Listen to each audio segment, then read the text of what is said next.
SLP का क्या मतलब होता है? एसएलपी क्यों और कहाँ दायर की जाती है? एसएलपी कौन दाखिल कर सकता है? एसएलपी कितने दिनों के भीतर दाखिल हो सकती है, अर्थात इसकी समय सीमा क्या है? एसएलपी यानी स्पेशल लीव पिटीशन से जुड़े इन तमाम प्रश्नों का उत्तर जानने के लिए वीडियो के अंत तक हमारे साथ बने रहिए।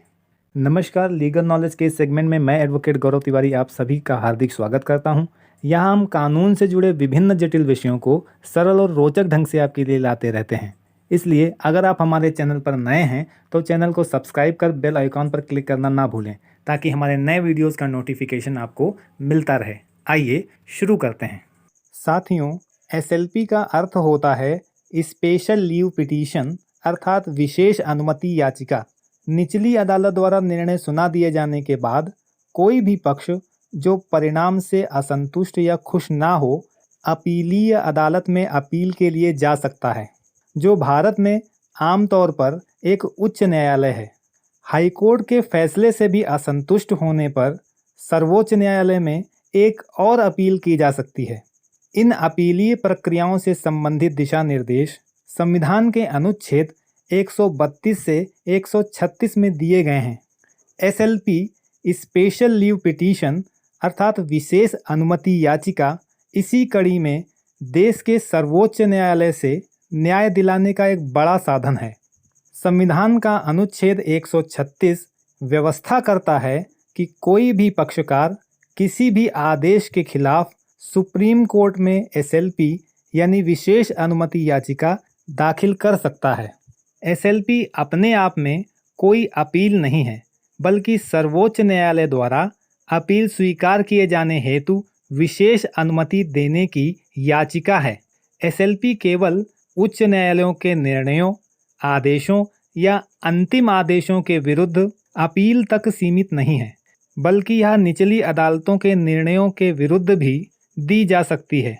संविधान के अनुच्छेद 132 से 135 के तहत अपील निचली अदालतों के अंतिम निर्णयों के विरुद्ध की जा सकती है, जबकि अनुच्छेद 136 के तहत एसएलपी अंतिम निर्णयों के साथ ही अंतरिम आदेशों के विरुद्ध भी दाखिल की जा सकती है। आइए अब जान लेते हैं कि एसएलपी कौन दाखिल कर सकता है। तो आपको बता दूं कि कोई भी पक्षकार जो निचली या अपीलीय अदालत के निर्णय या आदेश से असंतुष्ट है, सर्वोच्च न्यायालय में एसएलपी फाइल कर सकता है। अब अगला प्रश्न यह उठता है कि एसएलपी याचिका दाखिल करने की समय सीमा क्या है। साथियों, उच्च न्यायालय के किसी भी फैसले के खिलाफ फैसले की तारीख से 90 दिनों के भीतर याचिका दायर की जा सकती है, लेकिन कुछ मामलों में यह समय सीमा 60 दिन तक सीमित हो सकती है। साथियों, यहाँ यह जान लेना भी आवश्यक है कि एसएलपी का इस्तेमाल कब नहीं किया जा सकता है। इससे संबंधित प्रावधान संविधान के अनुच्छेद 136 के खंड 2 में दिए गए हैं, जिसके अनुसार विशेष अनुमति याचिका सशस्त्र बलों से जुड़े किसी न्यायालय या न्यायाधिकरण द्वारा दिए गए किसी निर्णय या आदेश पर लागू नहीं होगा। अब आखिर में सबसे महत्वपूर्ण प्रश्न, एसएलपी याचिका कैसे दाखिल होती है और याचिका दाखिल करने के बाद क्या होता है। साथियों, एसएलपी याचिका दाखिल करने के लिए एक सत्यापित हलफनामे और सभी प्रासंगिक दस्तावेजों के साथ उस फैसले की एक प्रति भी होनी चाहिए जिसके खिलाफ एसएलपी की मांग की जानी है। याचिका दाखिल होने के बाद अदालत मामले की सुनवाई करती है और मामले की मेरिट के आधार पर विरोधी पक्ष को एक जवाबी हलफनामे में अपने विचार रखने की अनुमति देती है।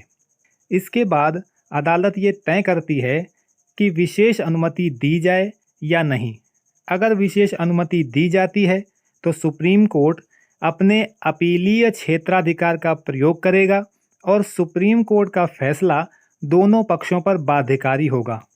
फ्रेंड्स, यह थी एसएलपी स्पेशल लीव पिटीशन अर्थात विशेष अनुमति याचिका से जुड़ी कुछ महत्वपूर्ण जानकारी। आशा है यह जानकारी आपको पसंद आई होगी। अगर इससे जुड़े कोई सवाल या सुझाव हो तो हमें कमेंट बॉक्स में ज़रूर बताएं। कानून से जुड़ी ऐसी ही रोचक और उपयोगी जानकारी पाने के लिए हमारे चैनल को सब्सक्राइब करना ना भूलें। मिलते हैं एक और नए वीडियो में ऐसी ही उपयोगी जानकारी के साथ। तब तक के लिए नमस्कार।